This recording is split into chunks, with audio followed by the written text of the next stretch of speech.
নারী আছে তাদের প্রত্যেককে বলবো যে নিজের পরিচিত হতে হলে কারো কোনো কথা শোনা যাবে না। যে পিছনে টানবে ওর স্বভাব সারা জীবন টেনেই যাবে, সেগুলো বাদ দিয়ে সামনে আগায় যেতে হবে।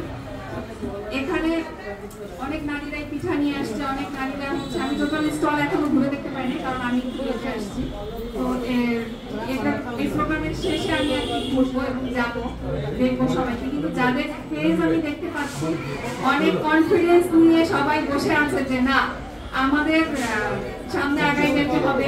এই সকাল ভোরবেলা শীতের সকালে তারা চলে আসছে পিঠা নিয়ে, এবং যারাই আসছে সবাই কোনো না কোনো কিছু নিয়ে আসছে। তো তাদের কি কারণে আসছে? তারা আসছে যে তারা সফল হবে, সেই জন্য আসছে। তো আমরা চেষ্টা করবো, আমরা এখানে যারা আসছি এবং যারা আরো আসবো তাদের আগ্রহটাকে একটু বাড়াই দিলাম, যাতে তারা সব সময় সব জায়গাতে অ্যাক্টিভ থাকতে পারে এবং তাদের কাজের আগ্রহ বেড়ে যায়।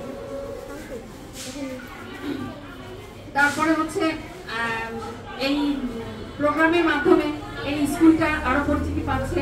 যারা হচ্ছে এই প্রোগ্রাম দেখতেছেন আসতেছেন তাদেরকে বলবো যে এই স্কুলকেও আপনারা মানে সামনের দিকে এগিয়ে নিয়ে যান।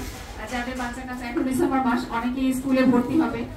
যারা এখানে পরিচিত আসলেন তারা সব অবশ্যই বাসায় গিয়ে আশেপাশে যাদের বাচ্চা ভর্তি হবে তাদেরকে অবশ্যই ইনভাইট করবেন যে এই স্কুলে আসার জন্য, যাতে এই স্কুলের মাধ্যমেও আরো মানুষ অনেক কিছু জানতে পারে, শিখতে পারে। কারণ এটা অনলাইন মানেই হচ্ছে অনেক বড় একটা প্ল্যাটফর্ম।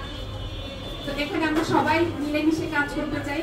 আজকে আর কি বলবো, বেশি কিছু বলতে পারছি না পর্যন্তই। তো পরবর্তী কোনো প্রোগ্রামে হয়তো আবার কথা হবে। তবে সব মেয়েদের উদ্দেশ্যে আমি একটা কথা বলবো, কোনো মেয়েই কিন্তু ছোট না। আজকে স্টল নিয়ে বসে আছে দেখে যে সে ছোট, তা কিন্তু না। কারণ তার ওই যোগ্যতায় যেতে হলে তাকে ছোট থেকেই শুরু করতে হবে। তো ছোট থেকে যখন শুরু করবে তখন কিন্তু সবাই বড় হবে। আমিও কিন্তু অনেক ছোট থেকে শুরু করেছিলাম। আমি যখন ফার্স্ট বিজনেস স্টার্ট করি সাভার নিউ মার্কেট মৌসুমী ফ্যাশন, তো সেটা কিন্তু আমার 2007 সালে, আমার অনেক আগের কথা সেটা। তো আজকে কিন্তু সেখান থেকে আমার পরবর্তী বিজনেস গুলো কিন্তু সেখান থেকেই শুরু হয়েছে, যে আমি আগায় গেছি। আমি কিন্তু নিজে হচ্ছে দিল্লি বুটিক্সের মানে যে ডিজাইনার ড্রেসগুলো সেগুলো নিয়ে আসতাম, আমি নিজে যাই কালেকশন করি, যে আমার পছন্দ মতো, আমার পছন্দটা দেখা যাচ্ছে সবার হয়তো পছন্দ হবে। তো সেখান থেকেই কিন্তু শুরু হয়েছে। তারপরে বিজনেস করতে করতে আমার হাজবেন্ড দেখলো যে না আমার ওয়াইফ এখন আমার বিজনেসও টেক কেয়ার করতে পারবে, সে সেইটা মনে করছে বিধায় কিন্তু তার বিজনেসেও আমাকে হেল্প করার জন্য তার বাংলাদেশের যে পার্ট আছে সেগুলো প্লাস আরো আদার্স কিছু বিজনেস আছে সেগুলো আমি হচ্ছে ম্যানেজ করি। তো কি কারণে করি, আজকে আমার সেই